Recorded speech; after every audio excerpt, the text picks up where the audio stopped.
사람나라 71강 노무현, 문재인, 황교안, 유시민 삼성 X파일을 덮어라.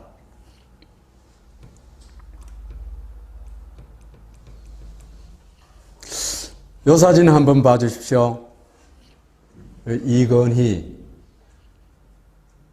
노무현, 구본무, 정몽구 이래 있죠, 그죠? 이래 있는데 정몽구하고 구본무는 저 구석에 박혀가지고 이쪽은 쳐다보지도 못하고 감히 쳐다보지도 못하고 뜯고 있고, 이 장면을 이래 보면은 누가 대통령 같습니까? 각자 생각하십시오. 높은 사람 앞에서 혼자 이래 노는 거 봤습니까? 예? 높은 사람 앞에서 그 손으로 이렇게 사는 거 못합니다. 그죠? 이건희 지금 극하고 있죠.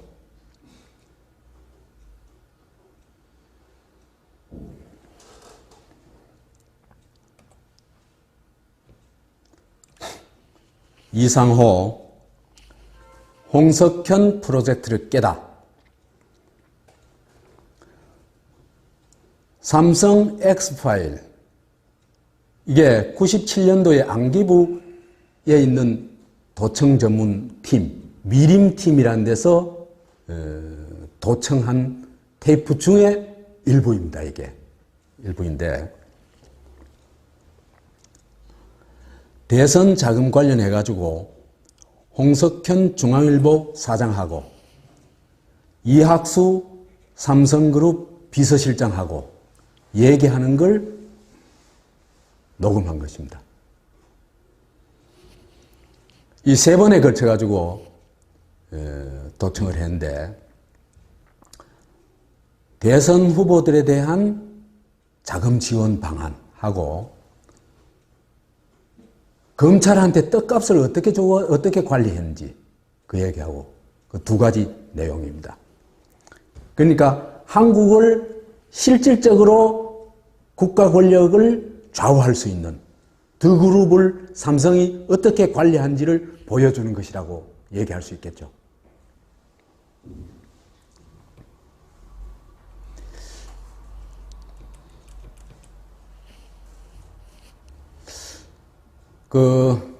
어떻게 이게 녹음됐고 그런 거는 우리 관심사가 아니니까, 이상호가 이 파일을 어떻게 입수했는지 그것만, 미국 가가지고, 여하튼, 도청 테이프 원본을 입수했는데, 2004년 말, 2005년 초 무렵이라고 그래요.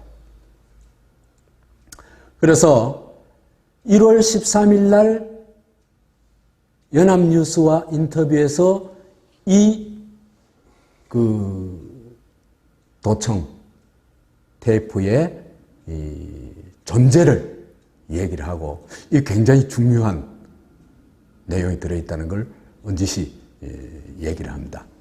그러면서 이때부터 아주 시중에 풍문이 확 깔리죠. 찌라시도 많이 돌았겠죠, 이때. 그래서 이상호 기자가 목숨보다 소중한 것을 취재했다. 이렇게 얘기할 정도로 좀 정보에 밝은 사람들한테는 굉장히 큰 관심사가 됩니다. 도대체 뭘까?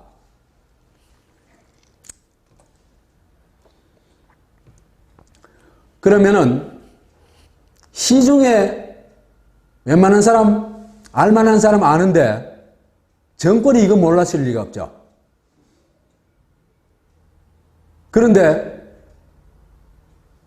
소위 민주정권이라 그러면서 이상호를 중앙정보부에 끌고 가지고 어쩌고 할 수는 없습니다. 그죠? 그래서 이 정보를 입수하고 나서는 늦어도 3월 정도에는 삼성 X파일이 언젠간 터질 거다. 거기에 대한 대비책을 마련하지 않았겠냐. 이렇게 추정해 볼 수가 있습니다. 그 대비책의 첫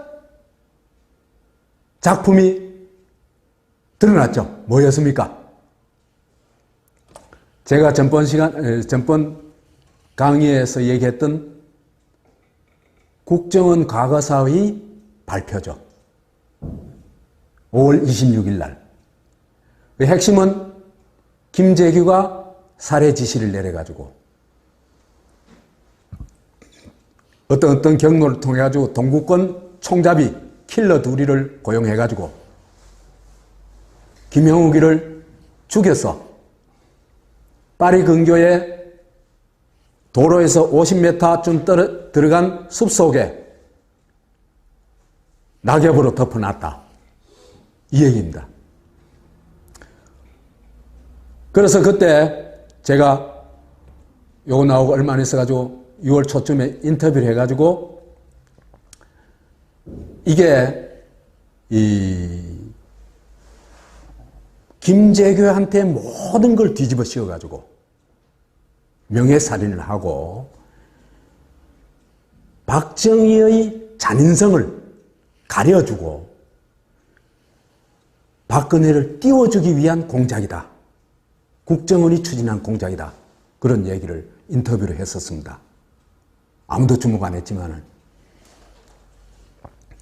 그러더니 7월 5일 날요, 갑자기 노무현이 중소기업 무슨 모임에 가가지고 권력은 시장에 넘어갔다고 선언을 해버립니다. 이 무슨 선언이냐 하는 걸 이해를 해야 되거든요. 이게 노무현이 정치 집단 노무현이 이 말을 하는 건요, 객관적 사실을 얘기하는 게 아닙니다. 정권이 권력을 가지고 있는 게 아니고 시장이 권력을 가지고 있다 이 얘기를 하는 게 아닙니다. 그게 뭐냐 하면요, 내가 권력을 가지고 있는 게 아니고 시장이라는 삼성이 가지고 있다 이 얘기입니다. 그걸 고백한 것이 이 말입니다. 그래서 노무현의 이 말은요, 노무현 정권은 삼성 호위대에 불과하다. 이걸 일찌감치 선언한 겁니다. 왜? 곧 뭐가 터진다? 삼성 X파일이 터진다는 걸 알고 있습니다. 그 삼성 X파일이 터지면 우리가 어떻게 할 거냐? 그 얘기는 뭐냐면 삼성의 범죄를 적극적으로 덮어버리겠다. 이걸 선언한 게 이 말입니다.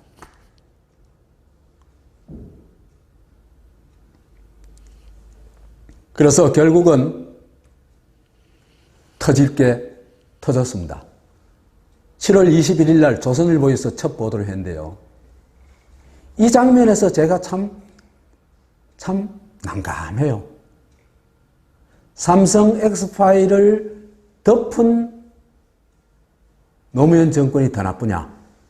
삼성 X파일을 폭로한 조선일보가 더 나쁘냐? 여러분은 어디가 더 나쁜 것 같아요?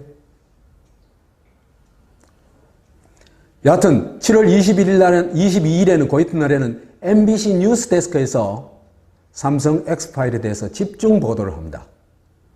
그래서 삼성그룹이 홍석현을 통해 가지고 97년 대선에서 약 100억 원의 대선 자금을 제공했다. 그 다음에 전현직 검사들한테 수천에서 수억에 달하는 뇌물을 전달하고 관리를 했다. 핵심은 그 두 가지입니다. 그러니까 이 범죄의 주역은 누굽니까? 그 주범은 누구죠? 이건희죠, 그죠? 그 다음에 거기에 연락책 정도는 이건 종범 정도, 이학수는. 그 다음에 그 홍석현은 뭡니까? 공범이죠, 그죠? 그래 얘기할 수 있겠죠.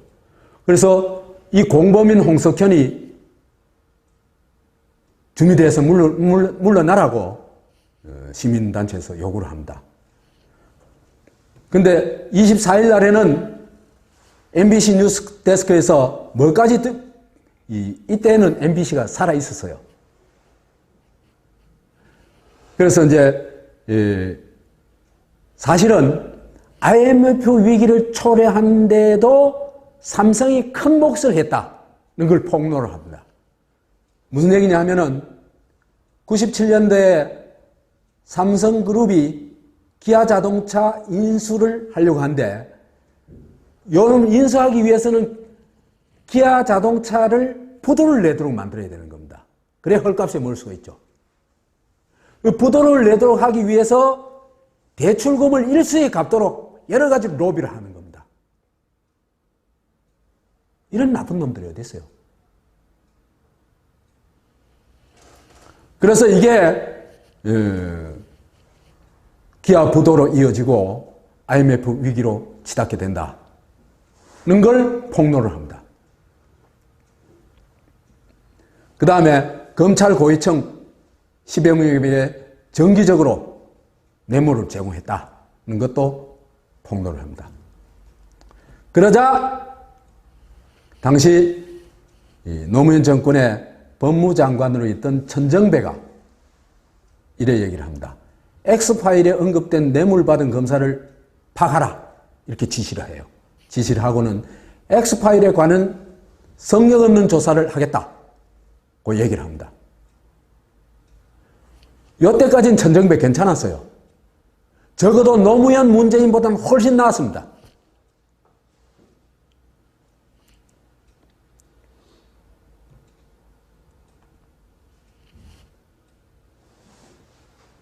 이상호가 홍석현 프로젝트를 사실상 박살내버렸습니다. 이게요, 굉장히 중요한 역할을 한 겁니다. 홍석현이요, 그런 사람이, 아까 그 가문 봤죠? 또 중앙일보에서 어떤 일을 하는지 봤죠? 이런 사람이 주미대사 거쳐가지고, UN 사무총장 거쳐가지고 대통령 코스로 가게 되면 나라가 어디로 갈까? 그 삼성 제국을 완성하는 겁니다. 이걸 쫓겨버린 게 이상호입니다. 나는 서슴없이 얘기해요. 이상호는 영웅이다.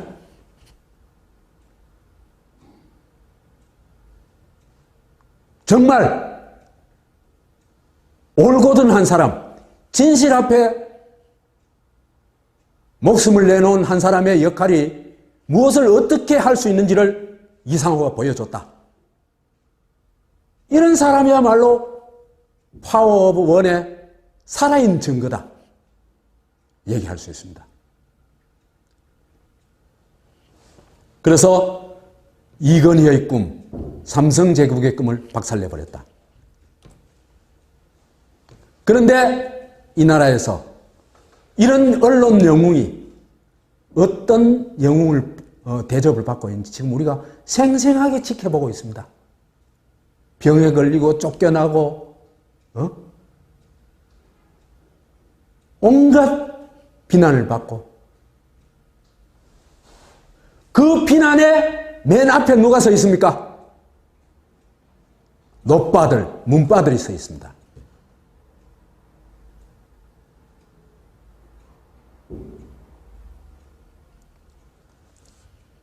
박사모가 아닙니다. 박사모는 이런 짓은 안 해요.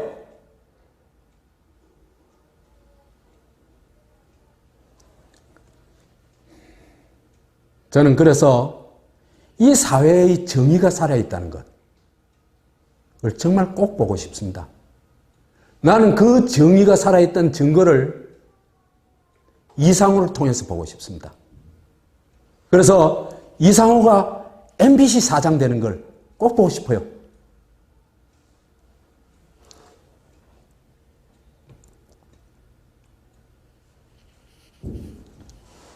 여하튼 삼성 X파일이 터지자 이걸 덮기 위해 가지고 권력이 전력으로 나섭니다. 그래서 이 삼성 X파일을 덮은 세 사람의 범죄자들이 있습니다. 그걸 삼성 호위 삼총사라고 이름 붙여봤는데, 첫째 노무현, 둘째 문재인, 셋째 황교안. 그렇습니다. 사건이 터지자 7월 25일 날 노무현은 수사 가이드라인을 제시합니다. 뭐라고 하냐면 삼성 떡값을 조사하라가 아니고 도청은 부끄러운 일이며 철저히 조사하라고 그럽니다. 뭘 조사하라는 얘기입니까? 도청했는 걸 조사하라는 얘기입니다. 그러니까 누가 도청했는지, 그 도청한 불법 테이프를 누가 공개를 했는지 그걸 조사하라 이 얘기입니다. 그대로 갔죠. 노무현의 요구대로 그대로 갔죠. 그러면서 한 번으로는 부족했는지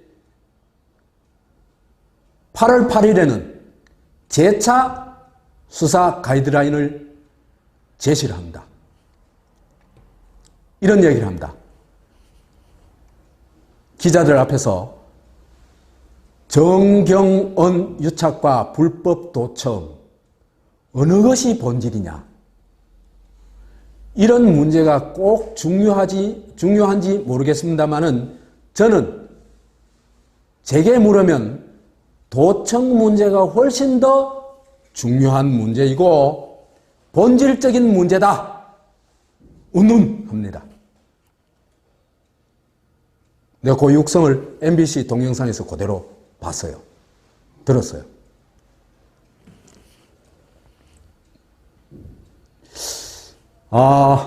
이때 노무현한테 이런 얘기를 했습니다. 지금 막 가자는 거지요. 나는 노무현이 막 갔다고 생각합니다. 집권 1년 반 만에요. 가치관이 뒤집어진 정도가 아니고, 이런 말은 절대로 대통령이 하면 안 되는 말이잖아. 그죠?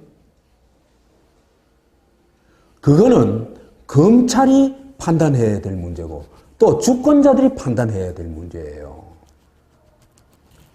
근데 자기가 나서가지고 다 정의를 내리고 수사 가이드라인을 제시하고 해버린 거예요. 이제는 수치심마저, 부끄러움마저 잃어버려요. 부끄러운 줄 아세요? 하던 사람이 말이에요. 이렇게 완전히 뒤집어져 버린 겁니다.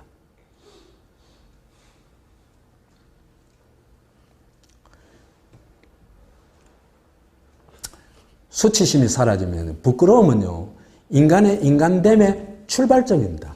부끄러움이 없으면 인간이 아닙니다. 동물은 부끄러움을 모릅니다.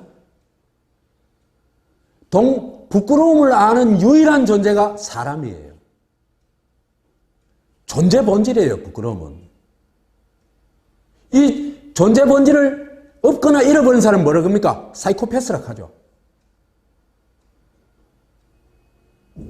왜 그러냐면요, 이 수치심, 부끄러움이야말로 사람이 사람답게 살아갈 수 있는 기본 양심이라는 걸 만들어내고, 이 양심이 그 사회의 정의를 만들어내고 또 좋은 나라를 만들어낼 수 있는 출발점이에요. 근데 이 시기에 노무현은 그 부끄러움을 찾아볼 수가 없습니다.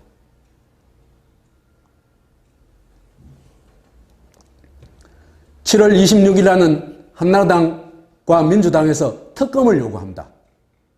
그리고 이날 홍석현 주미대사가 사임을 합니다. 5개월 남짓 만에 최단기 이 주미대사였다 그래요. 그러자 이제 27일 날은 문재인 천정배가 나서가지고 한나라당이 특검이 요구하니까 특검은 시기상조다. 검찰의 조사를 지켜보자. 이렇게 얘기를 합니다. 근데요, 우리 현재 이 주권자, 한국의 주권자들이 거의 다 이제 알고 있죠. 민정수석 자리가 뭐 하는 자리인지 알고 있죠. 우병우 봐서 다 알죠. 그렇죠. 그죠? 뭐 하는 자리입니까? 검찰 지휘하는 자리죠. 그렇죠. 그러면은 검찰의 실질적인 지휘를 한 사람이 이 시기에 문재인이라고 볼 수밖에 없습니다. 그런데 문재인이 누구를 수사 지휘자로 맡겼느냐? 누구에게 수사 지휘를 맡겼냐? 지금 국무총리, 대통령 권한 대행을 하고 있는 황교안입니다. 근데 황교안은 이미 그죠?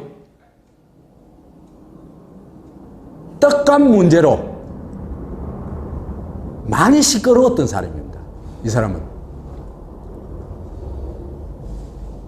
그러니까 아니 민정수석이요. 검사의 성향을 모르겠어요. 그건 말도 아닙니다. 빠삭하게 알고 있습니다. 그러면은 황교안한테 수사 지휘를 맡겼다는 얘기는 뭡니까? 노무현 대통령의 말씀대로 수사를 해! 이 얘기입니다.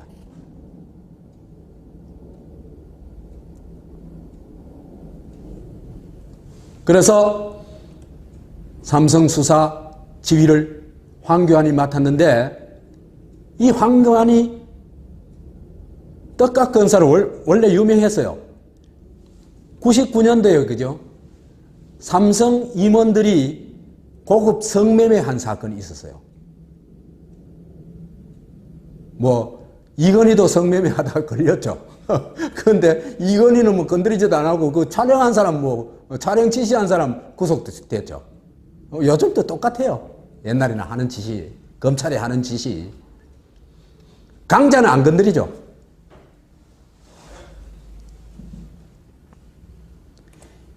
이 사건에 돈이 오갔는 걸 확인을 했어요, 황교안이가. 그럼 당연히 사법 처리해야 될 거 아닙니까? 그죠? 그런데 무혐의 처리했어요. 이렇게 되니까 한국일보에서 나중 일입니다만 한국일보에서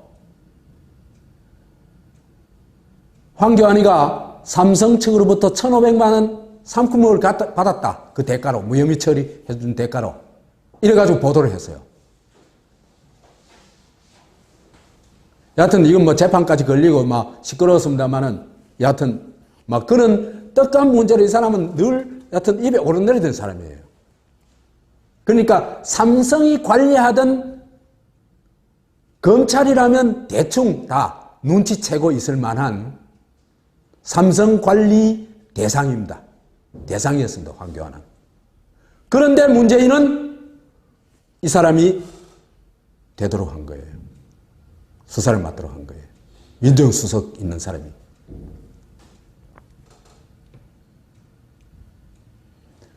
이 사람이 발뺌을 하다가 결국은 그저 떡값 받은 게 들통이 완전히 났어요. 언제 났냐면 2013년 11월 13일 김진태 검찰총장에 대한 국회 인사청문회가 열렸는데 이때 신경민 의원이 수사했을 때 수사 기록을 가져 나와가지고 황교안 당신 요렇게 받았잖아. 딱 제시를 한 거예요.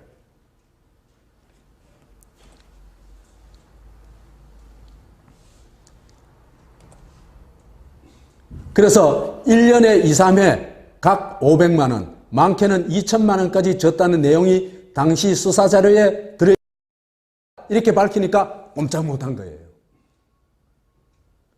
이 사람은 떡값 검사하면 그 대명사가 되어 있는 사람이죠. 황교안이가. 지금도 대부분 그래 알고 있을걸요. 아니, 이 사람한테 수사를 맡긴다는 게 말이 됩니까? 삼성 수사를. 삼성 떡값 수사를 삼성 떡값 검사한테 맡긴다.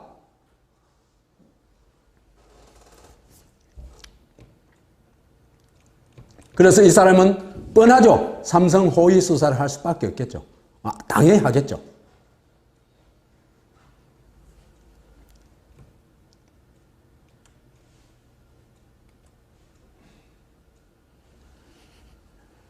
우선 수사를 맡았던 공안 일부는 삼성 관계자들과 떡값 검사로 지목된 검사들을 모두 무혐의 처리합니다.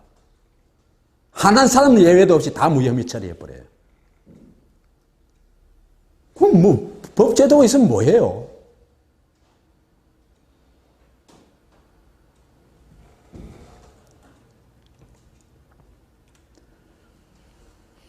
그래서 황교안이 이런 얘기를 합니다. 당사자인 홍석현과 이학수가 녹취록 내용을 전면 부인해 혐의를 입증할 수 없었다. 그럼 녹취록 내용을 부인하면 되는가? 범죄를 저질러 놓고 내가 안 그랬다 하면 되는가? 이 말이 안 되는 얘기잖아요.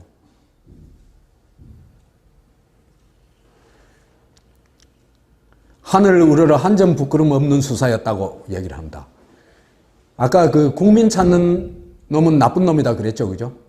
그 마찬가지로 하늘 찾는 놈도 그죠? 한 90%는 나쁜 놈입니다.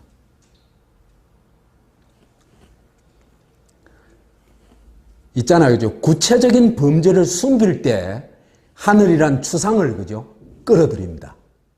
신을 끌어들이고, 그래서 추상을 끌어들인 놈은 그죠? 거의 다 나쁜 놈이라고 보면 됩니다. 언어를 자세히 한번 봐보세요, 사람들의. 거기다 홍석현이 부르지도 안 하고 이건희한테는 그죠? 소환조사 대신 단 한 차례 서면조사만 하고 수사 끝 한 거예요. 이렇게 되자 홍석현이 회장으로 있는 중앙일보에서는 어떻게 하냐 하면은 중앙일보는 불법 도청의 최고 책임자들을 단죄함으로써 유사한 사태의 재발 방지를 위한 초석을 놓았다. 그래서 황교안이가 정말 역사적인 일을 해냈다고 칭찬을 하고는 올해의 인물로 선정을 합니다. 참 이놈들 참 골 때리죠. 그래서 그 올해의 인물이 뭐냐 하면은 새뚝이라는 건데 남사당 놀이에서 새로운 새 막의 시작을 알리는 사람이라고 그래요. 새뚝이가. 뭐 1막, 2막 하면 라운드 걸 비슷한 모양이죠. 그죠? 그래서 2005년 새뚝이로 선정이 됐어요.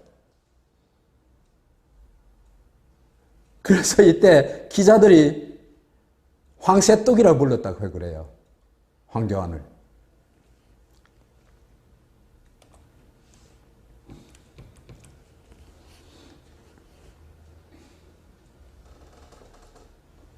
자, 어쨌든 7월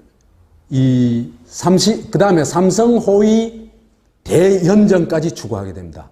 왜 추구하게 됐냐 하면은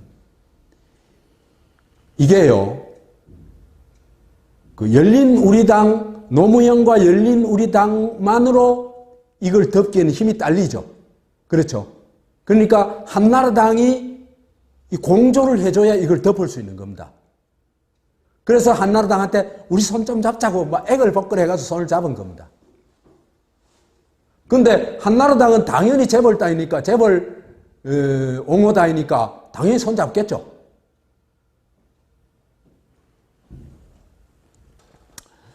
근데요, 노무현 정권요, 제가 볼 때는 출발부터 잘못된 정권입니다. 지금 와서 왜 그런 소리 하냐. 이때도 그죠? 제가요, 나중에는 하도 화가 나가지고 노무현한테 뭐라 그랬냐면요, 소통령이라고 그랬어요. 소통령. 그래가지고 노무현 소통용 인터뷰까지 했어요. 그런데 지승호가 인터뷰했는데, 이건 너무하다. 이건 내지 말자, 이 카더라고요. 그래, 안 냈어요.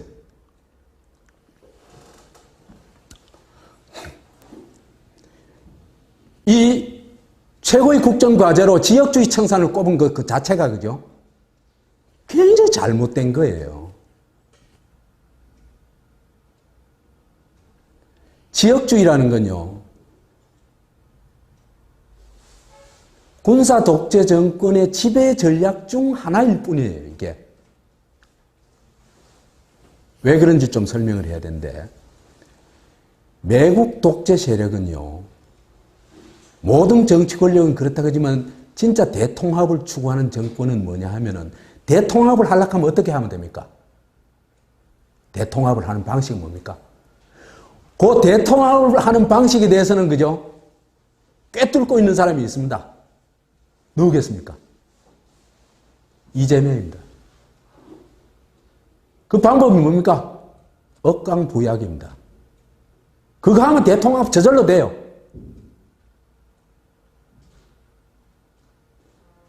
그런데 강자만 보호하고 약자는 억압하고 빼앗고 하면은 그 통합이 될 수가 없죠. 그래서 이 매국 독재 세력은요, 분할 통치를 하게 되는데, 정권의 정당성이 없으니까 분할 통치를 하게 되는데, 이 분할 통치가요, 세 가지 분할 통치가 있어요. 근데 가장 근본적인 분할 통치는 뭐냐 하면은, 한 사회에 생산이 이루어져야 되는데, 그 생산에 관계되는 두 가지 계급이 있죠. 하나는 자본가 계급과 하나는 노동자 계급이죠. 이 둘의 관계를 딱 갈라놓고 정말 극과 극의 차별을 하는 겁니다. 그 중에 이제 이 분할 통치의 핵심이 뭐냐 하면은, 사실은 노동자는 뭡니까? 생산의 주체죠. 사람이죠. 그죠? 생산의 주체입니다. 아까 노무현, 전번 시간에 우리 얘기했던 노무현의 얘기, 그걸 기억해 보십시오. 노동자가 손 놔버리면 그 사회 안 돌아갑니다. 농민이 생산 포기해버리면 사회 안 돌아갑니다.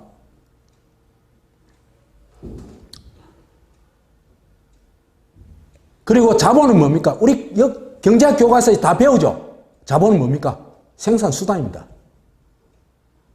그런데 이걸 뒤집어 놔버린 겁니다. 자본이 고용 주체, 경제 주체가 되고, 노동은 뭐가 됩니까? 고용 대상, 피고용자, 그래 되는 겁니다. 그러니까 객관적인 노동과 자본의 관계를 완전히 뒤집어 놔버린 겁니다. 이걸 전도라고 그럽니다.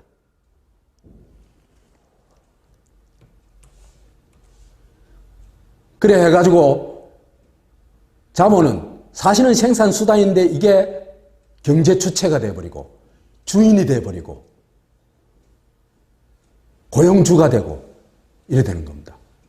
반면에 노동은 이 노동이 생산 주체인데 이게 오히려 거꾸로 돼가지고 생산수단이 돼가지고 언제든지 있잖아요. 갈아치울 수 있는 부품 갈아치우는 거나 똑같은 있잖아요. 그죠? 우리나라 정리해고 그런 거 다 마찬가지죠. 고용 대상이고. 그래서 이런 사람들을 아주 천시하는, 어느 우리 사회는 한때는 뭐 이게 보편적으로 불렸죠. 공돌이 공순이.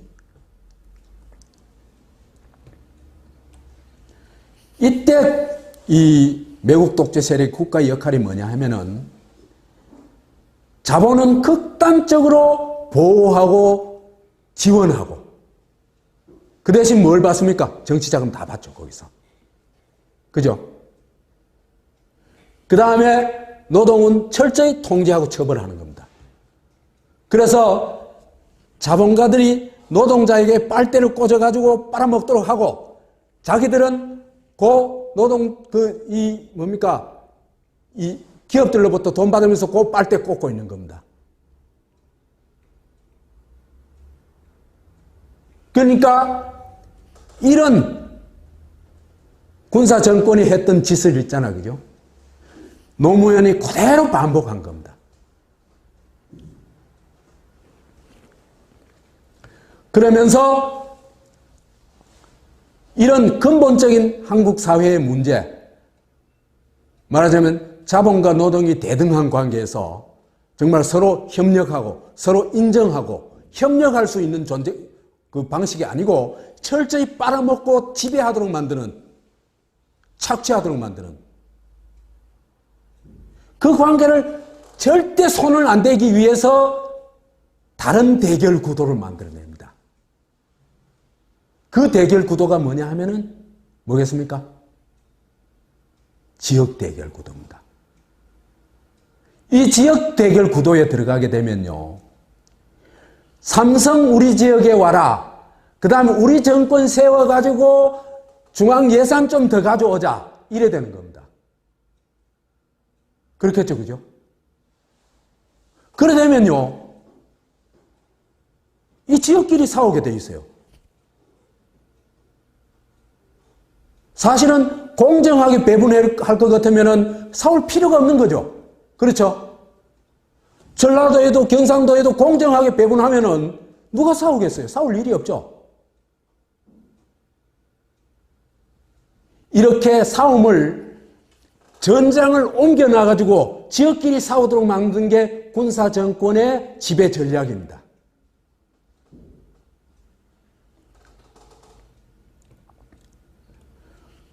근데요, 이렇게 바꿔치기를 딱 해놔놓으면요, 좋아요.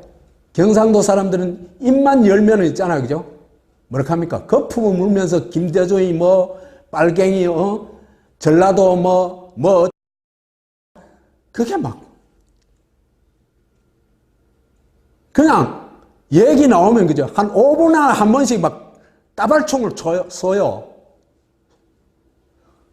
경상도 지역에서는요, 선거운동 할 필요도 없어요. 김대중 이렇게 보면 선거운동 끝나는 거예요, 그냥.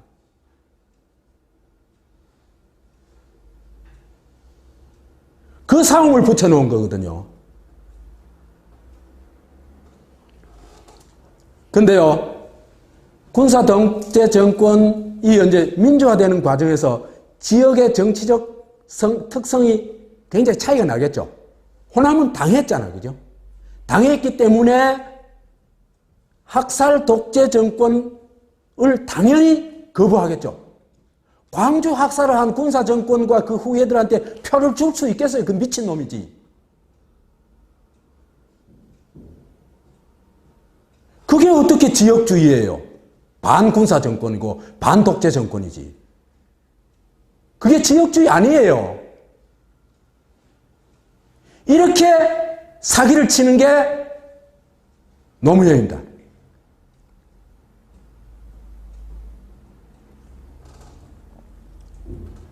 그 다음에 영남은요, 군사 정권이 기지잖아요.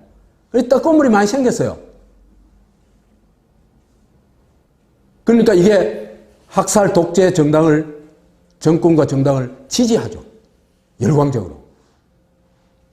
그러니까 두 지역의 특성이 이렇게 극과 극으로 다른 겁니다. 그러면은 진짜 민주정부라면은 어느 쪽을 옹호해야 되겠어요? 반독재 그걸 키워야 되겠죠. 그래서 지역주의를 진짜 타파하는 방법은요, 지역주의 타파하려고 해도 안 됩니다. 억강부약하면 저절로 됩니다. 그걸 보여주는 게 어딥니까? 성남시입니다. 그죠? 분당하고 딴 지역하고 엄청난 차이가 있어요. 그런데 분당도 또 수정구도 무슨 구? 거기도 다 있잖아요. 그죠? 성남으로서 일체감을 가했잖아요, 지금. 아니에요? 정말 통합됐잖아. 공정하게 하니까. 차별 안 하고 하니까. 그러니까 지역주의라는 이 말 자체가 그죠? 군사주의, 군사정권과 똑같은 역사 인식이고 현실 인식이에요. 이거 잘못된 겁니다. 이렇게 방향을 잡아나오니까 노무현 정권이 할 수 있는 게 아무것도 없죠, 뭐. 수도 옮기든 그밖에 할 수 없는 겁니다.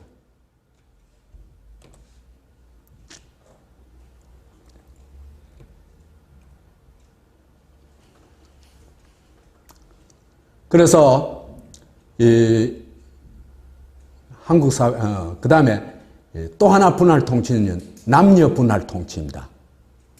남녀 분할 통치해가지고 남녀 차별을 한데 남자는 사회인으로서 인정을 해주고 여자는 그냥 안 사람, 오름, 집안 사람으로만 생각하고 뿐만 아니라요, 여성을 놀이개, 특히 성적 놀이개로 취급합니다. 그래서 그죠? 역대 정권, 우리나라에 그죠? 얼마 전까지, 지금도 그런데,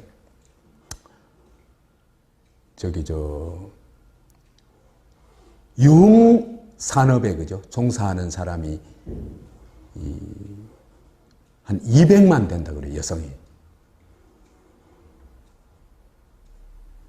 이 사람들 그죠? 제대로 된 사회적 어떤 길을 열어주면 그리 안 했대거든요.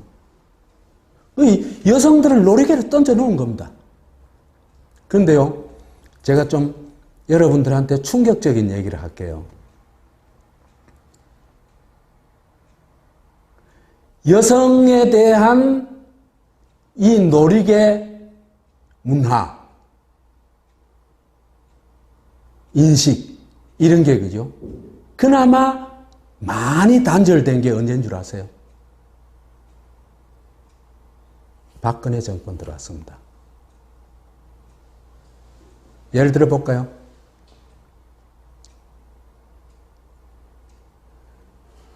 그 2004년도에 밀양 집단 성폭행 사건이 있었죠. 그 집단 성폭행에 가담한 사람이 100명이 넘습니다. 115명이라고 나와 있습니다. 찾아보니까. 장애인 여성한테. 근데요, 거의 아무도 처벌 안 받았습니다. 지금요, 성추행 한 번 하면요, 깜빡 가요. 참, 이게 역사의 아이러니인지는 모르겠어요.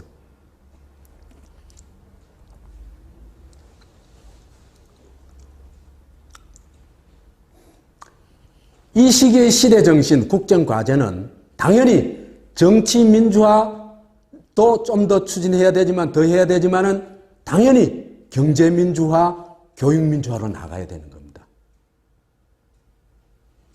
일로 나가야 되는데 엉뚱하게 지역주의 타령을 한 겁니다. 왜?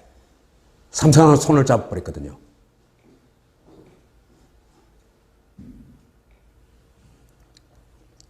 그래서 재벌 개혁하고 노동권 강화하고 그 다음에 노자가 상호 인정하는, 서로 인정하는 게 난 이게 결정적으로 중요하다고 생각해요. 서로를 파트너로 인정하는 거. 자본가도 노동자들을 그죠? 아, 우리 회사를 같이 하는 사람이다. 이렇게 인정하고, 노동자도 자본가들을 그죠? 우리 회사를 투자한 사람이다. 손을 잡아야 돼요. 그래서 이 상호 인정하는 동반자 기업으로 가야 되었습니다. 그래서면 지금 한국요, 저는 굉장한 나라 되어 있다고 봅니다. 그 다음에 가족보장제도도 그죠? 우리나라 사회보장제도가 거의 안 되시잖아요. 그죠? 사회보장제도로 적극적으로 가야 됩니다. 이건 좀 하긴 했어요. 많이 하지는 못했지만은. 그럼 교육혁신 해야 되는데, 교육혁신위원회 해놔놨는데, 그죠? 이거 여기에 대해서도 내가 할 말이 많아요. 이거 순엉터리를 했습니다. 저도 여기 가가지고 얘기를 한 적이 있어요. 그래가지고 그 핵심 멤버들한테 내가 뭐라 그랬냐 하면은, 여기서 당신들이 아이디어 낼 생각하지 말고 학생들한테 물어봐라. 학생들한테 어떤 교육이 필요한지, 무슨 교육을 했으면 좋을지 물어봐라 말이야. 걔들이 아픈 데를 들어라.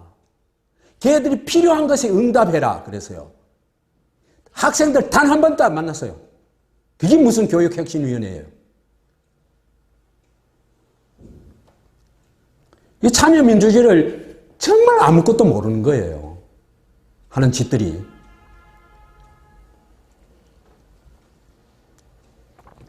이러다 보니까 손을 잘못 잡은 겁니다. 잘못 잡은 게 아니라 의도를 잡은 겁니다. 우리가 기대했던 건 누구였습니까? 노무현이 누구한테 손잡기를 바랐습니까? 노동자, 민중하고 손잡기를 기대했죠. 그런데 누구한테 손잡았냐? 대선 또 하기 전에 이미 삼성하고 손잡아버리고 나중에는 한나라당까지 손을 잡아버린 겁니다. 이게 배신입니다.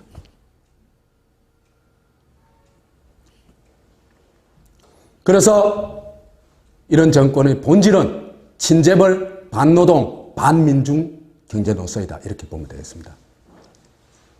그러다 보니까 이 사람들이 할 수 있는 게 뭐겠습니까? 재벌을 옹위하고 그 다음에 토목정권이에요. 우리가 이명박이만 토목정권이라고 그러는데 아닙니다. 지역균형발전 그러면서 수도 이전 이라면서 그죠? 엄청난 토목공사 됐잖아요. 그런데 제가 대구 혁신도시 그거 가보건요. 참 한숨이 나와요, 한숨이. 내가 여러 번 돌아봤는데, 물론 점심시간에 가보지는 못했습니다만은, 사람이 안 얼얼거려요. 사람이 없어요.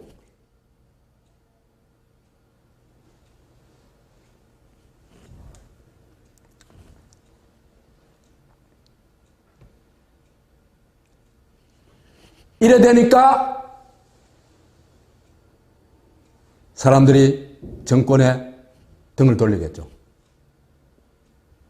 노무현 정권이 들어서면은 노동권도 강화되고 또 사회복지도 강화돼가지고 우리가 정말 살만하겠구나 하는 그런 기대를 걸고 정말 열광적으로 저희 대저금통까지 모아가면서 지지를 했는데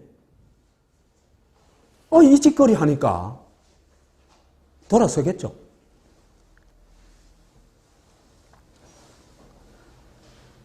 평등화, 연대화 없는 자유화에만 머물다 보니까 어떤 결과가 됐냐면요. 그 자유는 누가 누리겠냐? 자유는요, 있는 사람이 누리겠어요? 없는 사람이 누리겠어요? 유럽 여행 있는 사람이 가겠습니까? 없는 사람이 가겠습니까? 좋은 옷 있는 사람이 사 입겠어요? 없는 사람이 사 입겠어요? 있는 사람은 진짜 자유에 배 터져 죽고, 없는 사람은 굶어 죽을 자유를 누리고 있는 겁니다. 지금 우리 세상, 우리가 글로 막 달려가고 있는 겁니다. 돈이 최고인 나라.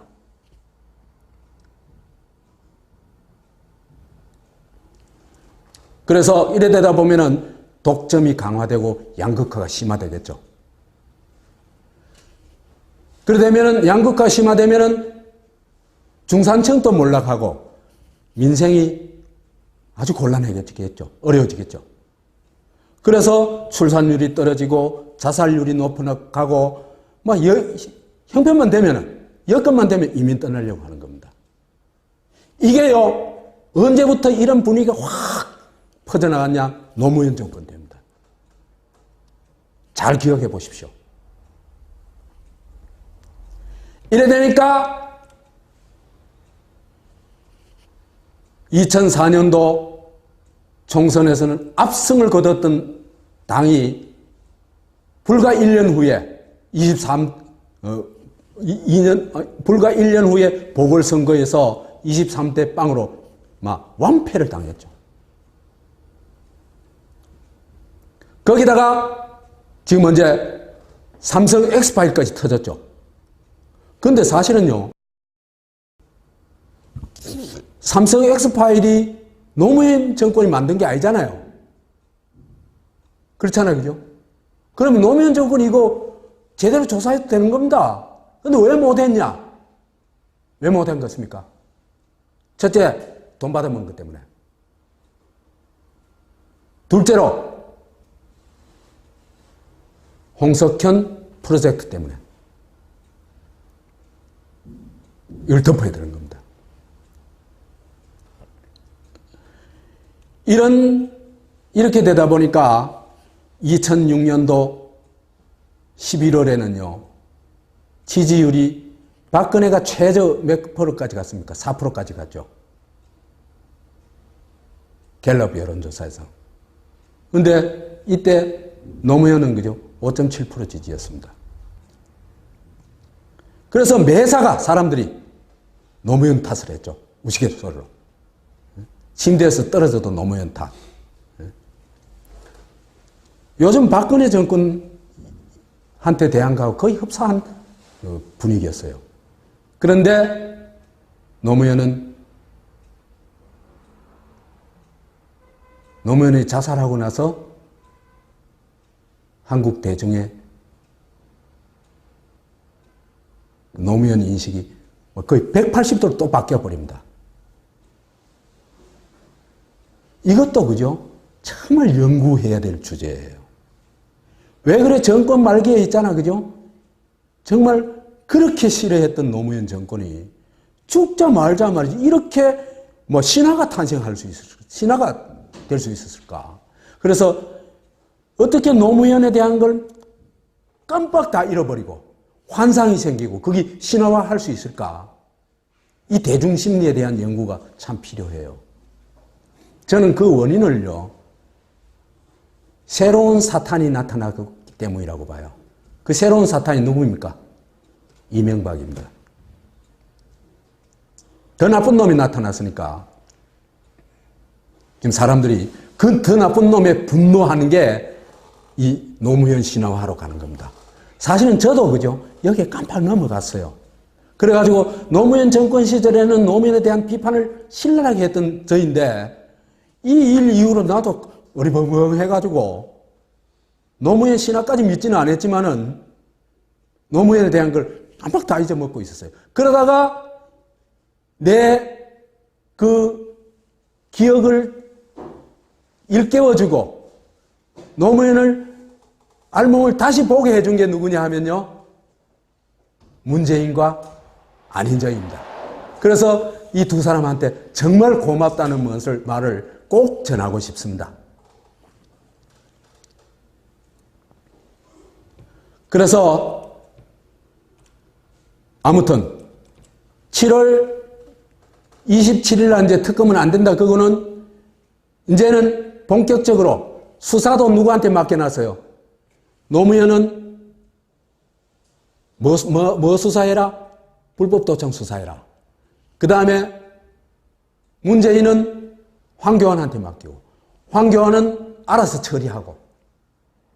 근데 이걸 끝까지 제대로 하기 위해서는 누구의 협조가 필요할까? 박근혜와 한나라당의 협조가 절대적으로 필요한 겁니다. 그래서 대연정을 공식적으로 제안을 합니다. 우리하고 손잡자 이 얘기입니다.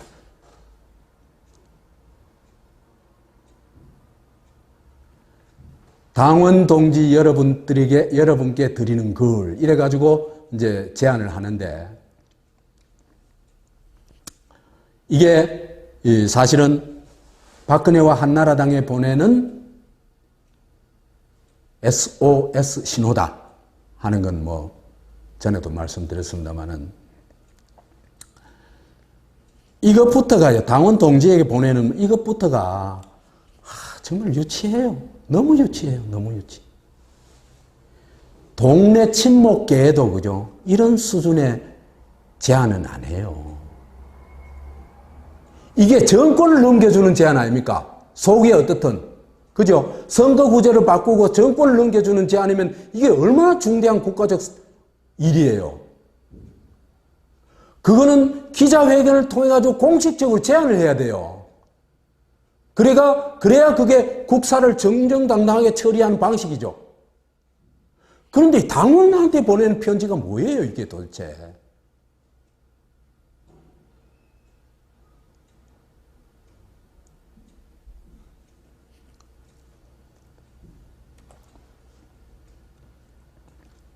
그래서 이런 건 그죠? 대통령의 언어, 행동 양식이 전혀 아니다.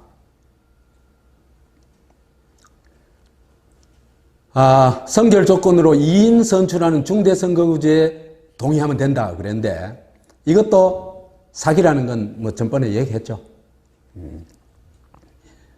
그래서 이걸 수용하면은 한나라당한테 정권을 이양하겠다. 누구한테 주겠다는 얘기입니까? 박근혜한테 정권 주겠다 이 얘기입니다. 누구 마음대로? 정말 그게 말이 되는 얘기입니까? 무슨 여기가 왕조시대야? 지멋대로 권력을 남한테 주게. 아니, 그건 주권자한테 물어봐야죠. 근데 뭐, 당연히 박근혜는 거부하고, 그렇지만은 사실은 이건 대성공을 거뒀다. 대연정은 대성공을 거뒀다. 어떻게? 이 시기의 핵심 이슈, 중심 주제를 대연정이란 논의를 선거구제 제안과 대연정 논의를 통해서 완전히 싹 바꿔치기 했죠. 그렇죠.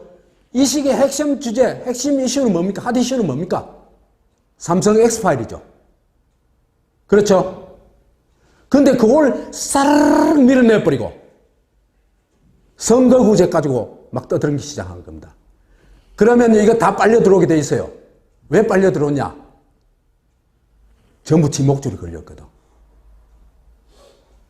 국회의원들요, 지목줄보다 더 관심 가지고 있는 게 있겠어요? 없어요. 우리나라 국회의원 중에 지목줄 보다가 자기가 국회의원 당선되는 것보다 정말 주권자의 의지를 우리 정치 현실에 반영하는 게 더 중요하다고 생각하는 사람 10사람을 절대 안 넘습니다.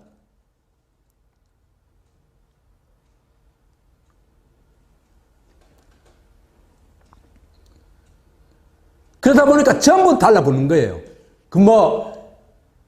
선거구제 개편 얘기를 하니까 민노당까지 막 나서는 거예요. 우리하고 손잡자고. 그 노무현 사기 완벽하게 다 넘어간 겁니다, 사람들이. 그렇기 때문에, 그죠? 냉철한 눈으로 현실을 볼 수 있는 사람들이 좀 많아야 돼요.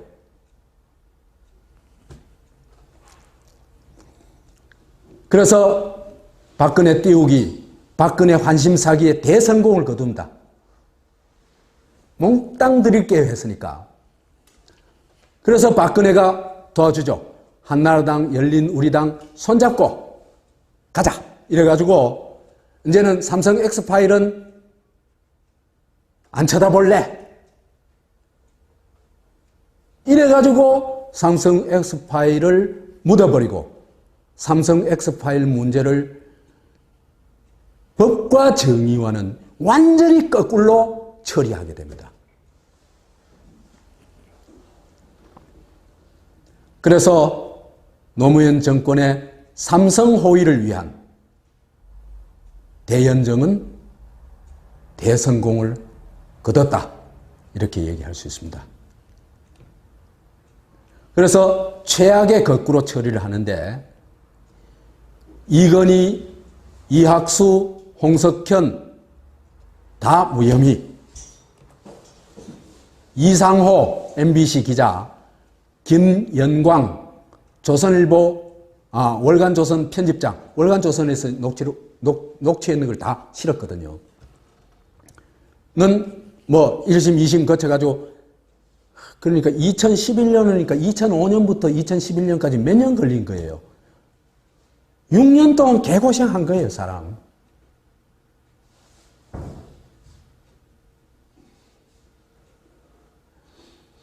그래가지고 대법에서 징역 6개월, 집행유예 1년, 자격정지 1년 그래가지고 쫓겨납니다. 직장에서도. 노회찬 또 그 떡값 받은 검찰 7명 실명 폭로를 했다가 이 처벌하는 것도 보면 논리도 보면 웃겨요. 여하튼 대법원에서 징역 4개월, 집행유예 1년, 자격정지 1년, 그래서 국회의원직을 상실합니다. 이 하나만으로도 그죠? 노회찬은 나는 대통령 자격이 있다고 생각합니다. 진실을 마주해가지고 그 진실에 성실하게 대응했기 때문입니다.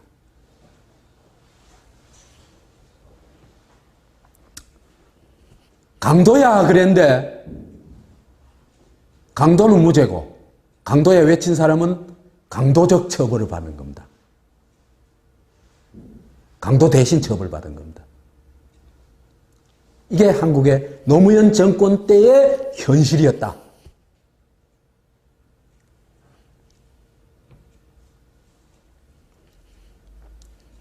이렇게 됨으로써 이렇게 거꾸로 처리함으로써 그죠? 권력관계가 뒤집어져 버렸습니다. 한국에서요, 경제 권력이 국가 권력을 이긴 적이 없습니다. 한국의 국가 권력요, 그냥 만만한 권력 아닙니다. 그런데요, 노무현 정권 때 비로소 경제 권력이 국가 권력을 이깁니다. 박정희 전두환 때는요, 갖고 놀았어요, 재벌들. 에? 갖고 놀았어요. 어디 박정희 말을 안 들어. 작살났어요. 그러니까 누구 잘 보이려고, 그죠? 그 다음에 특혜나 특혜를 누려보려고 마구 갖다 바쳤죠, 그죠? 그게 잘했다는 얘기는 아닙니다. 김대중 때는요, 뭐 IMF 위기 시기이긴 하지만은 김대중이 추구하는 구조조정에 다 순응을 했어요.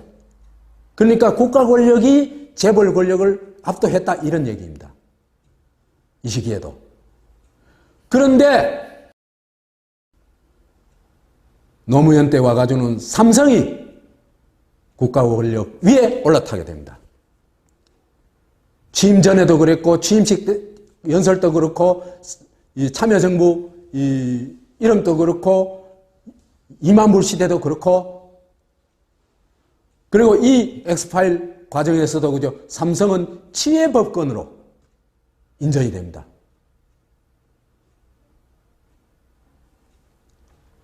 그래서 대한민국은 삼성 장학생이 우울대는 국가로 전락하고 그 과정에서 나타난 게 작년에 이재용 돈 황제의 게이트입니다. 그런데 이런 이재용을 구속시킨 게 누굽니까? 특검인데 그죠? 그는 누구의 힘에 의해서? 촛불의 힘이었습니다. 이게 위대한 반전입니다.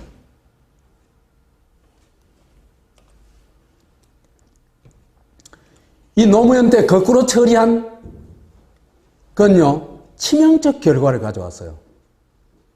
우리가 노무현 그러면 뭡니까? 원칙과 상식, 정도, 민중의 편, 서민의 편, 이거 아니었습니까? 그래가지고 저희가 실현되리라고 기대했죠. 그런데 완전히 거꾸로 갔죠. 그래서 이 시기에 와서 오히려 가치가 더 전도돼 버렸다. 뒤집어져 버렸다. 정의가 말살되고 불의가 승리하는 걸 우리가 두 눈으로 보고 모든 주권자들이 두 눈을 뻥 치다보면서도 아무도 어떻게 할 수가 없었다는 겁니다.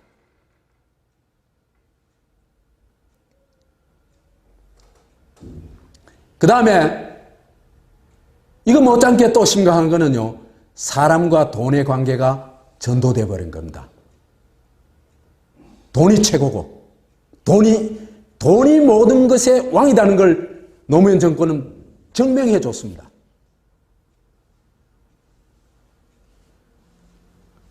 그래서 그러다면 국가의 성격도 바뀌어버려요.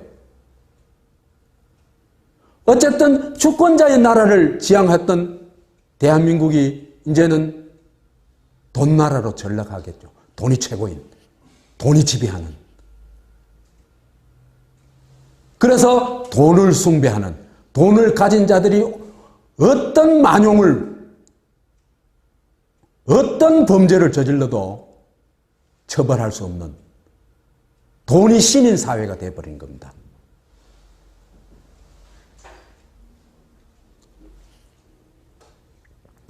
이런 거꾸로 처리를 하게 되면요, 국가는 위기로 가게 되어 있습니다. 초원복집 사건 잘 아시잖아요, 그죠? 이게 뭘로 바꿨습니까? 불법 선거운동을 도청 문제로 바꿔치기 했죠. 똑같습니다, 지금, 그죠? 노무현이 했는 거와 똑같이 했습니다. 그래가지고 이때 김기춘이를 제거했어야 됐습니다. 그러면요, 박근혜 정권의 비극도 박근혜 정권의 저 말도 안 되는 세월호라든지 이런 짓거리들도, 그죠? 예방할 수 있었으리라고 봅니다. 악의 핵을 제거하는 건 그만큼 중요한 겁니다. 그런데 악의 핵 김기춘이를 이렇게 살려둠으로써, 그죠? 오늘날에 이런 엄청난 일들이 일어났던 겁니다. 대선 부정, 세월호, 블랙리스트, 국정교과서, 테러방지법, 그다음 사드 문제도 관련되어 있는 것 같아요.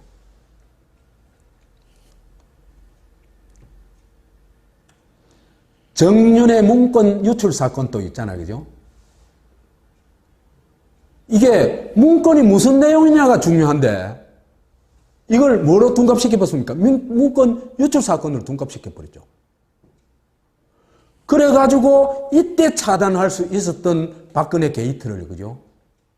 결국 나중에 엄청나게 커져가지고 터진 겁니다.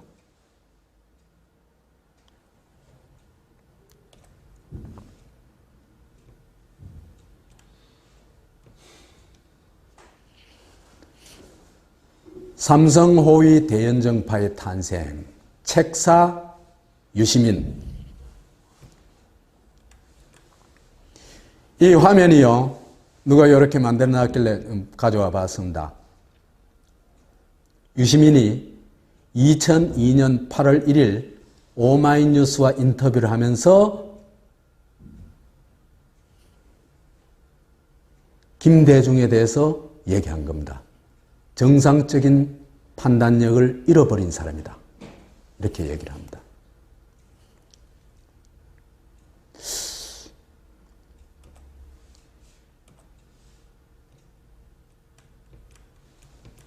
이 사진은요, 2006년 2월 16일 보건복지부 장관 취임 인사차 박근혜를 방문했을 때 사진입니다. 너무나 해맑게 웃고 있죠. 위의 사진과 노무현을, 김대중을 얘기할 때의 사진과 박근혜를 만났을 때의 사진이 참 대조적이라 가지고 가져와 봤습니다.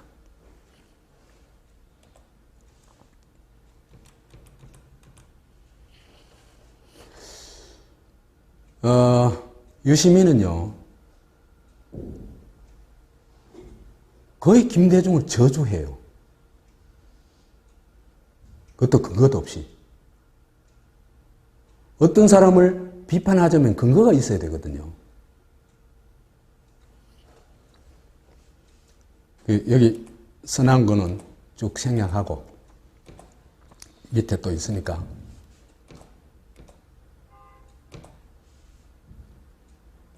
우선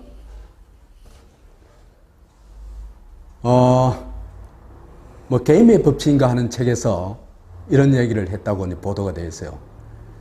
김대중의 당선 가능성은 0%다. 그렇기 때문에 제3후보를 내야 된다. 그 제3후보로는 조순이 적합하다. 이런 얘기를 한 겁니다. 근데요, 이거 순 엉터리 예측이에요. 알다시피 김대중 당선됐죠. DJP 연합으로 당선됐죠. 그 다음에 조수는요, 그렇게 칭찬하고 추천하던 조수는요, 인기가 떨어져가지고 아예 한나라당으로 가버렸어요. 왜 이런 엉터리 예측을 했을까? 저는요, 유시민처럼 총기 있는 사람이 이런 엉터리 예측을 하는 데는요, 이유가 있다고 봐요. 흑심이 있거나, 흑심이 있기 때문에 색안경을 끼고 보면요, 문제가 자기가 얘기하고 싶은 대로 보여요.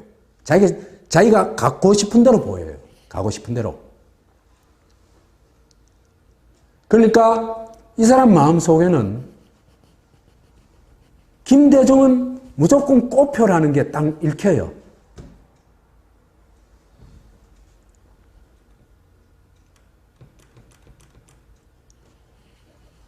그 장상이 그 국무총리 인준이 국회에서 부결되면서 나온 얘기인데 이런 얘기를 해요. 나는 대통령이라면 하야해야 한다고 본다. 무슨 부귀영화를 누리겠다고 애국을 더하겠다고 청와대에 남아있느냐. DJ가 정상적인 판단을 잃었다고 본다. 이렇게 얘기를 해요. 그런데 그죠? 그 당시에 김대중은요, 대선을, 이게 2002년도 8월 얘기니까 대선을 불과 한 4개월 남겨놓은 시점이에요. 그러니까 완전 임기 말이에요. 임기 말에 물러나라는 얘기, 하야해라는 게 무슨 얘기예요? 이거는 그 어떤 김대중에 대한 어떤 뭡니까 거부감이 극한으로 안 가면 이런 얘기는 안 하거든요. 어차피 몇 달 있으면 물러날 건데.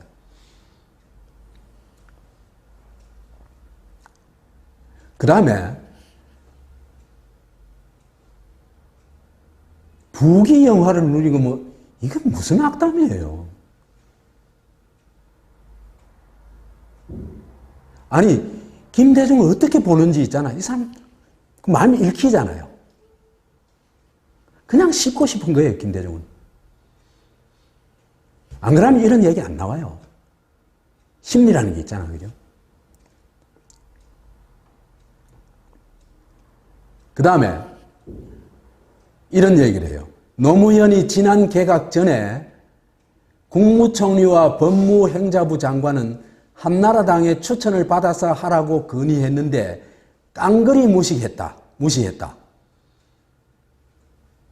이게 도대체 노무현이 뭔데? 이런 건의를 하는 것도 웃기는 노무현이지만은, 그죠? 또 김대중 현직 대통령인데 왜 노무현이 말을 다 들어야 돼요? 깡그리 무시했다는 이 말은 뭐예요?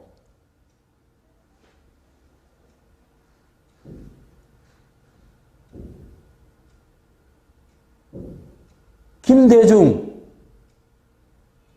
넌 노무현 무시해도 돼? 노무현 말은 무조건 들어! 이 얘기잖아요. 이게 무슨 깡패야, 뭐야? 이런, 그죠? 정말 논리도 없고 아무것도 없는 이런 말을 막 씹으려도 보도해주는 언론들이 난 참 놀라워요.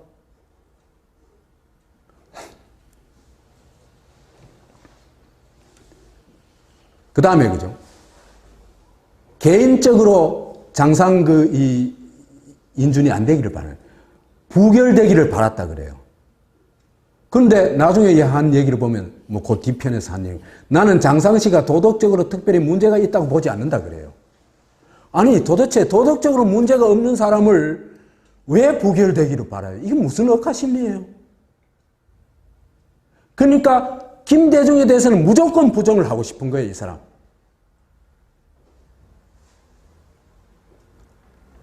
그래서 김대중 깨지는 꼬라지를 한번 보고 싶다. 이런 얘기거든요. 제가 이게 오바라고 생각할 것 같으면 댓글로 써주세요.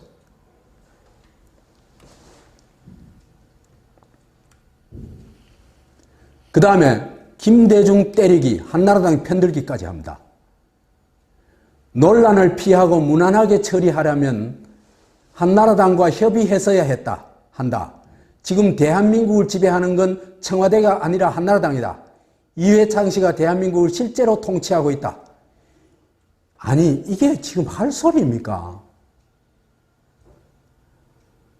이 말이 또 엉터리인 게, 그죠? 대선에 출마해가지고 이회창이 떨어졌잖아요. 무슨 이회창이가 지배하기는 뭘 지배해요? 이런 말도 되지도 않은 억지를 부려가지고 어떻게든지 김대중을 공격하려고 하는 겁니다. 거의 어떤, 뭐라고 할까? 이게 무슨 맹목적 공격 같아요. 김대중에 대한.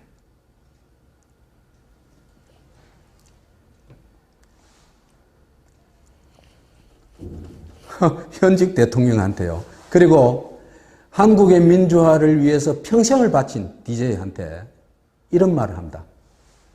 참 유시민 참 대단한 이 자존감이라고 생각합니다. 아마 자기를 무슨 예수로 생각하는 거 아닌가 싶어요. DJ는 분수를 알아야 한다 그래요.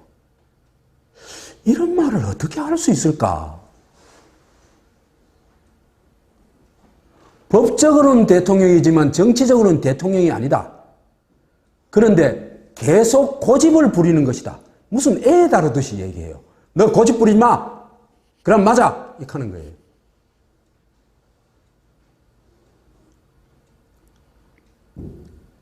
그러면서 한나라당이 장상을 인준 거부한 걸 두고 뭐라고 하냐 하면 장상 개인에 대한 심판이 아니라 김 대통령 인사에 대한 심판으로 봐야 된다. 그 심판으로 본다는 얘기는 뭡니까? 한나라당이 옳다 이 얘기죠. 그죠? 그렇죠? 김대중 네가 잘못했고 한나라당이 옳은 거야. 너 왜 한나라당 말 안 들어? 이 얘기입니다. 유시민이 그런 사람이라는 걸 알아야 돼요. 이렇게 볼 때 같으면 유시민의 정치적 정체가 딱 드러납니다. 지독한 반 김대중이에요. 한국에서 한나라당보다 더 지독한 반 김대중이 유시민입니다. 한나라당 이런 정도 얘기 안 해요.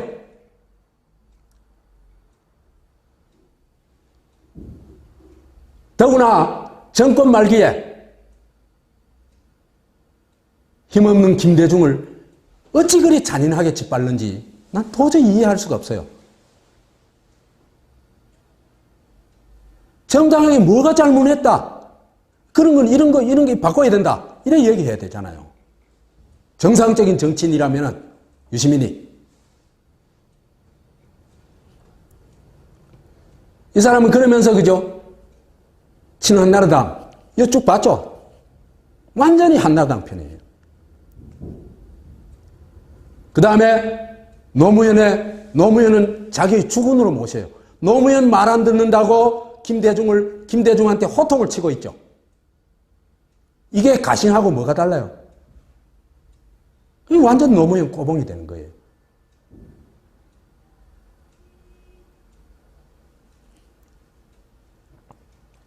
유시민이 왜 이러냐?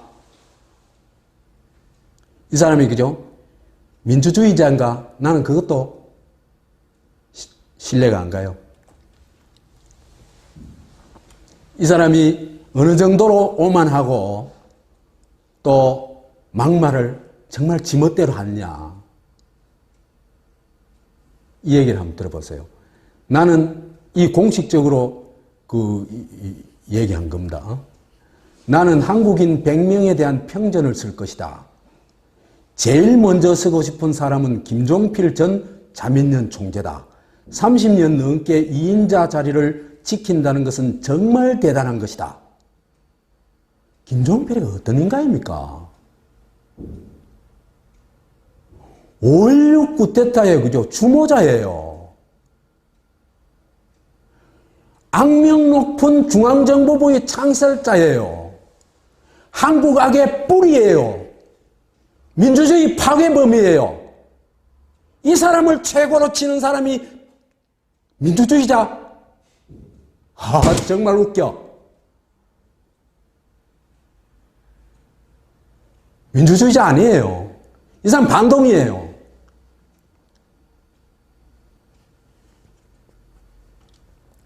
그 다음에 쓰고 싶은 사람이 박태중이라 그래요. 제철소 만들었다고. 그 다음에 정주영이라 그래요. 이게 다 뭡니까? 국가 독재, 자본 독재자 아닙니까? 그렇죠? 국가 독재, 자본 독재를 찬양에 맞지 않는 인간이 박근혜 찬양하는 건 당연하겠죠? 그리고 그 앞에 활짝 웃고 고개를 숙이는 것은 문재인보다 더 심한 겁니다. 그것이 유시민의 정체예요. 이 사람이 지금 나와가지고 민주주의자 행세하는 거 정말 웃기는 짓이에요. 그리고는 김대중이 죽자 방명록에 이런 걸 썼다 그래요. 나의 첫 대통령 사랑했습니다. 대단하죠.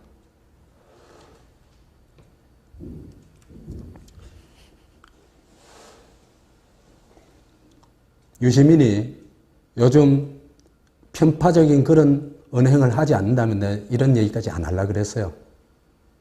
그렇지만 지금 하는 행동들, 언행들을 보면요. 저거 그대로 놔둬서는 안 되겠다 싶어요.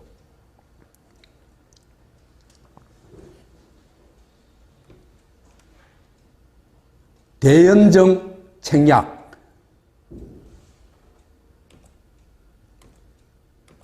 이거 뭐 읽는 거는 좀 빼뿌리고 합시다. 우선요, 유시민은 대연적 책략은 누구 머리인지 나와서는 모르겠지만 노무현 머리에서 나왔는지 유시민 머리인지 나왔는지는 모르겠어요. 모르겠는데 유시민이 굉장히 중요한 역할을 했다는 건 틀림이 없어요. 추적을 해보니까. 그래서 뭘 하느냐 딱 봤어요. 그랬더니 첫째로 주제 바꿔치기를 해요. 삼성 X파일 처리 문제를 선거군 문제, 그 다음에 지역주의 타파 문제로 확 덮어버려요. 천재적이죠. 왜 선거구 문제는 국회의원들이 확 달라들게 돼 있냐 하는 아까 얘기했죠. 그죠? 지목줄이 걸려있기 때문에. 그래서 민노당까지 여기 막 나서가지고 합니다. 그래서 그죠? 눈에 떡이 보이기 시작하면은 진실이 안 보여요. 그 다음에 제일 먼저 이 사람이 연정을 추진하면서 한 게 뭐냐 하면 민주당과 민노당을 연정해서 배제해버립니다. 아예 배제해버립니다. 근데요, 민주당하고 민노당하고 합해가 손을 잡고 해도, 그죠? 선거구제 개혁, 전번에 봤죠? 과반 넘죠? 얼마든지 할 수 있습니다. 그러고요, 이 선거구제를, 그러니까 아까 2인 뽑는 그런 정도가 아니고, 진짜 주권자의 뜻이 제대로 반영되는 선거구제를 만들 수 있습니다. 그래 만들면 제일 덕보는 게 누구겠습니까? 민노당입니다. 민노당이 예를 들어서 10% 득표를 할 것 같으면요. 국회에도 10% 의석이 있어야 되겠죠. 그렇죠, 그죠? 그래 되면 300명 같으면 30명이 되는 겁니다. 근데 이 사람들하고 손 절대로 안 잡으려고 그래요. 누구하고? 왜? 이 사람들 크면 안 되거든요. 그러니까 한나라당하고 손잡는 겁니다. 또 목적이 뭐였습니까? 삼성 X파일을 덮는 게 목적이니까. 한나라당의 협조가 절대적으로 필요하니까. 한나라당이 떠들어 버리면 덮을 수가 없으니까.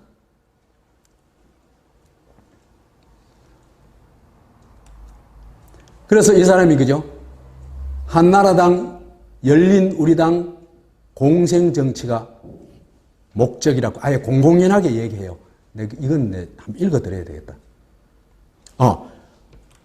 이 오마이뉴스하고 인터뷰할 때 나온 얘기예요.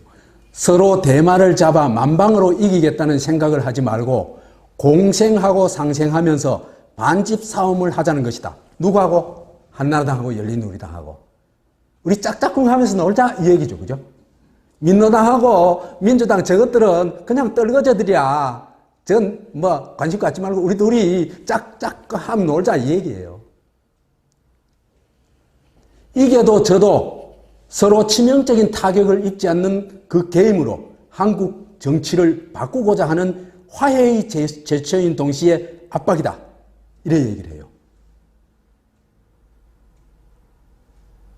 야, 이 사람 진짜 대단하다 싶어요. 이 사람 민주주의자 아니에요. 민주주의자는 누구와 손을 잡아야 돼요? 주권자의 손을 잡아야 됩니다. 그런데 이 사람은 매국 독재 세력하고 손을 잡잖아요. 아까 왜 김종필이 박태준, 정주영의 평전을 쓰고 싶다 하는지 이해가죠. 딱 그런 사람이기 때문입니다.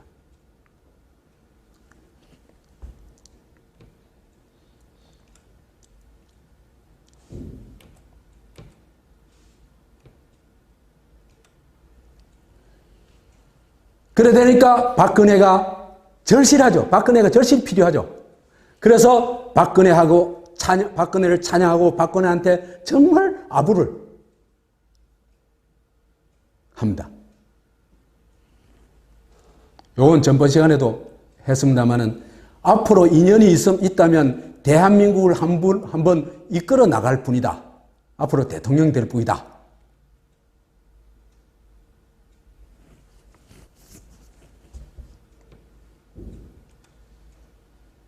왜 이래야 됐냐? 23대 빵으로 져가지고 전대다가 삼성 X파일까지 터져나오니까 몰락위에 빠졌으니까. 아무리 해서라도 살아남아야 되니까.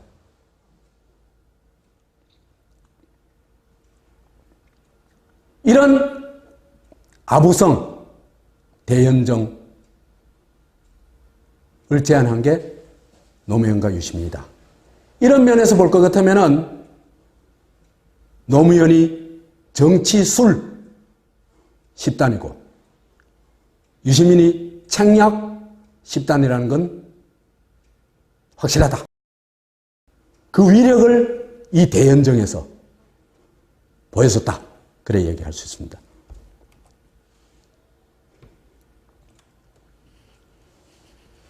대연정의 목표와 목적. 대연정의 목표는요, 삼성 X파일 거꾸로 처리해가지고 삼성을 호위하는 것이었죠. 그죠? 그 다음에 대연정의 목적은요, 한나라당하고 열린우리당하고 파트너가 되자 이 얘기입니다. 이 파트너를 들여다보면요, 무서운 무엇이 숨어 있습니다. 그게 뭐냐? 호남과 노동을 배제하자 이 얘기입니다.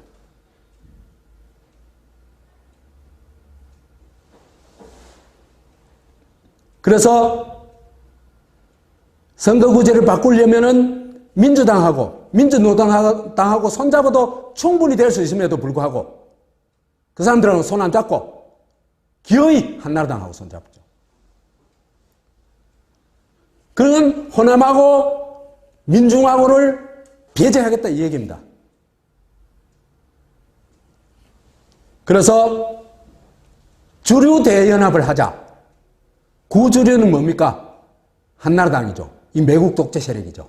그렇죠? 그 다음에 열린우리당은 새로이 권력을 잡은 신주류라는 얘기입니다. 이 민주화 세력이죠.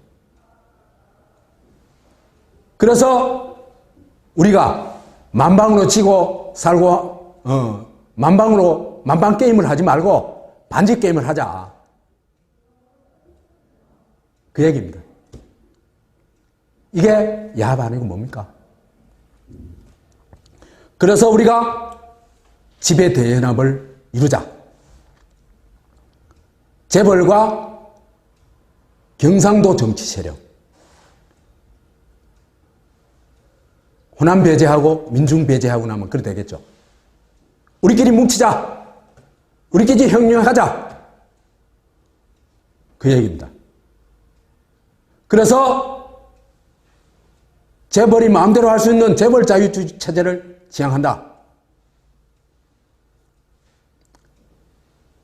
1% 이익을 대변하는 구주류, 10% 이익을 대변하는 신주류, 둘이 협력과 경쟁을 하자. 우리 아름다운 협력과 아름다운 경쟁을 하자.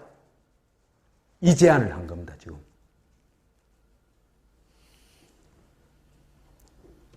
그래서 이렇게 볼 것 같으면 대연정의 성격은 반호남, 반민중 지배 대연합이다. 고 할 수 있고, 저 맨 꼭대기에 누가 있느냐? 바로 이건희가 앉아 있습니다. 그것이 노무현 정권이었고, 노무현 정권의 대연정 제안이었습니다.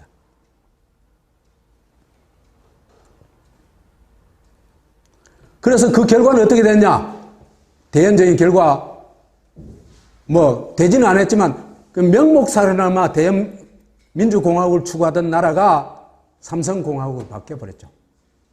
그래서 국회는 주권자의 대표가 아니고 삼성 엑스파일을 덮는 삼성 호위대로 전락했고, 노무현은 대한민국 대통령이 아니라 삼성의 해결사로 되어버렸다는 겁니다. 삼성 문제를, 삼성의 범죄를 은폐해주는 해결사 역할을 한 겁니다.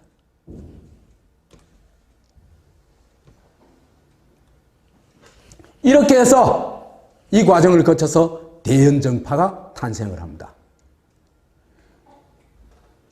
대연정파, 아까 얘기했던 거꾸로 처리 삼총사. 거꾸로 처리 이제 다 아시겠죠, 그죠? 그러니까 죄 지은 놈들은 다 무죄 처리하고, 그 죄를 강도 약한 사람은 전부 사법 처리하고, 그런 겁니다. 노무현, 문재인, 황교안. 그 다음에 이런 걸 하고, 한나라당하고 손잡고 처리해야 되니까 거기에 책략을 내는 사람이 유시민이다. 거기에 이런 일에 따까리 역할을 하는 사람이 안희정, 이광재다. 여러분 또 눈을 뜨면 지금 또 이 구도가 보입니다. 삼성과 홍석현과 대연정파가 어떻게 얽혀 있는지 보입니다. 보세요.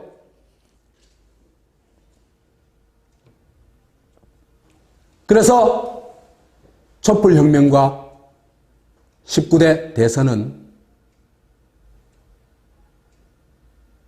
결국 이 대연정파와 촛불혁명파의 싸움이 될 수밖에 없다. 그렇게 볼 수 있습니다. 새누리당은 이미 구주류는 퇴장하고 있죠. 우리는 촛불혁명을 통해 가지고 혁명적 변화를 거쳤습니다. 대연정파는 뭡니까? 구세력하고 같이 가려고 하는 세력이죠. 그죠? 개혁을 안 하고. 그런데 촛불혁명은 그걸 거부한 겁니다. 그 구도를 깨버린 겁니다. 그래서 국가와 재벌을 촛불이 제압해버렸죠. 그렇죠? 이건 제가 한 10번 이상 얘기를 했습니다. 그래서 그 결과가 뭐가 됐습니까? 오늘 박근혜 탄핵 결정이 내려졌죠. 그 다음에 이재용은 구속됐죠. 얼마 전에.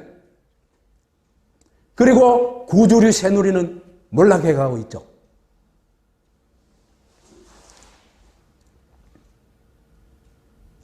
이럴 때 대연정파의 반동적 본질이 드러나기 시작합니다. 이 국면에서 어떤 짓을 하냐? 재벌을 옹호합니다. 이건 구체적인 건 나중에 얘기합시다. 그 다음에 새누리당하고 대연정을 하겠다고 그럽니다. 그 다음에 미국이 지금 멋대로 갖다 놓으려고 하는 사드에 대해서 거부를 못하고 맹종을 하고 있습니다. 그래서 문재인의 경우에는 거국 내각을 하겠다. 그것도 박근혜 손잡아 주겠다는 얘기죠. 그죠? 그 다음에 박근혜의 명예를 보장하겠다. 그 다음에 재벌이 내야 되는 준조세 또 금지하겠다. 이제는 앞으로는 금지하는 법을 만들겠다. 이건 재벌에 대한 엄청난 특혜입니다. 그 다음에 사드는 정권이 바뀌고 나온 다음에 해결하겠다. 이건 헛소리입니다. 제가 몇 차례 얘기를 합니다만. 안희정이도 뭐 거의 비슷한 얘기를 하죠. 그 다음에 이런 문재인, 이 사람이 집권하면 어떤 나라가 될지 상식을 가진 사람인 거예요. 그죠? 그냥 자기 욕심 없이 그냥 보기만 해도 그죠? 다 보여요. 제가 특별한 안목을 가지고 있어서 보이는 게 아닙니다. 웬만한 사람 다 보여요. 그런데 문재인 선동대한테는 그게 안 보이는 겁니다. 문재인으로 가면 나라 망한다는 게 안 보이는 겁니다. 그 사람들한테는. 또 나라 망하든 관심도 없는 것 같아요. 무조건적인 문재인 지지하고 이재명 싹 빼버리고 이 짓을 하는 사람들이 지금 날뛰고 있어요. 유시민, 정봉주, 정청래, 파파이스, 조기수가 문바들, 이 사람들 진짜 나라 망할 사람들이에요.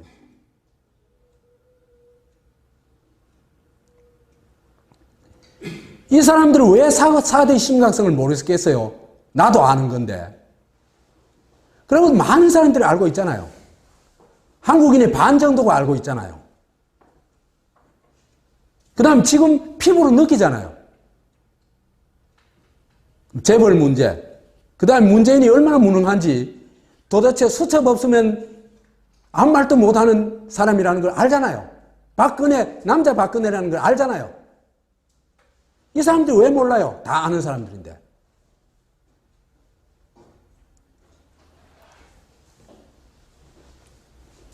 이재명과 촛불혁명파, 촛불 시민의 요구는 구체제 청산, 민주공화국에 대한 열망, 이런 거라고 볼 수 있습니다. 이런 걸 볼 수 있는데, 거기에, 우리가 흔히, 전에 제가 이름 붙여봤으면, 동행 리더. 이재명은 그 촛불 시민하고 철저히 같이 하면서 촛불 시민들의 마음속에 있는 어떤 요구들을, 그죠? 어떻게 보면 앞장서가지고 제기하고 또 공감을 얻어내고 한 인물이거든요. 그렇기 때문에 촛불 시민의 요구가 뭔지 이 사람 가장 정확하게 아는 사람이라고 볼 수 있습니다. 그걸 이렇게 딱 표현하는 겁니다. 적폐를 청산하고 공정국가를 건설하자. 이제는 특권은 안 돼. 불법은 안 돼. 그래서 촛불들은 이 이재명에 대한 깊은 신뢰를 보내고 있는 겁니다.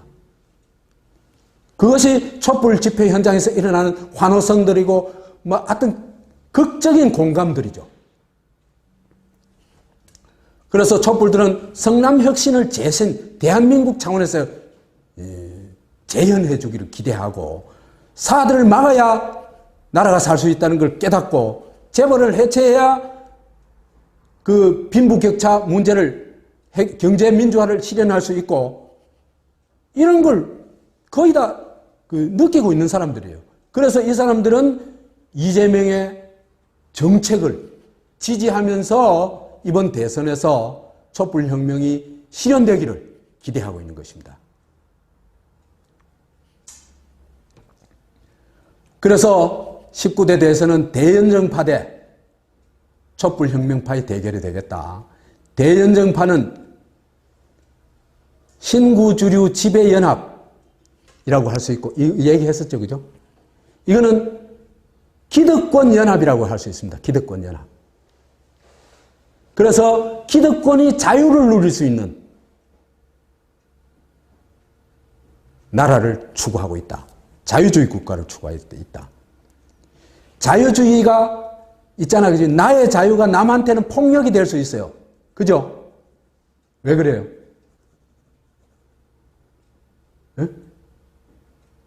돈을 가진 사람의 자유가 그죠? 돈 없는 사람한테는 엄청난 폭력이 될 수 있어요.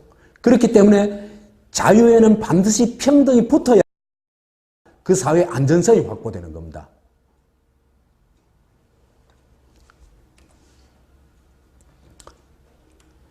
촛불혁명파는 노동자, 민중, 주권자 연합 이런 사람들이라고 할 수 있고 민주공화국을 추구하는 사람들이다. 이렇게 볼 수 있습니다. 그렇게 볼 것 같으면 대연정파 대 촛불혁명파는 기득권 대연합 대 민중 대연합의 대결이고 이 대결이 국가 전망을 가른다. 어떻게 가르냐? 딴 문제들도 있겠지만은 사드 배치를 이 대연정파가 이기면요, 사드 배치는 막을 수가 없습니다. 이 사람들 막을 능력도 없고 의지도 없습니다. 그러면 한국은 그냥 골로 가는 겁니다. 그 다음에 촛불혁명파가 또 이겨가지고 이재명이 대통령 되면은 사드를 막고 안전을 확보하면서 재벌혁파를 통해가지고 경제문제를 실현할 수 있고 그게 민주공화국으로 갈 수 있는 길입니다. 우리 어떤 길을 선택해야 될까요? 고맙습니다.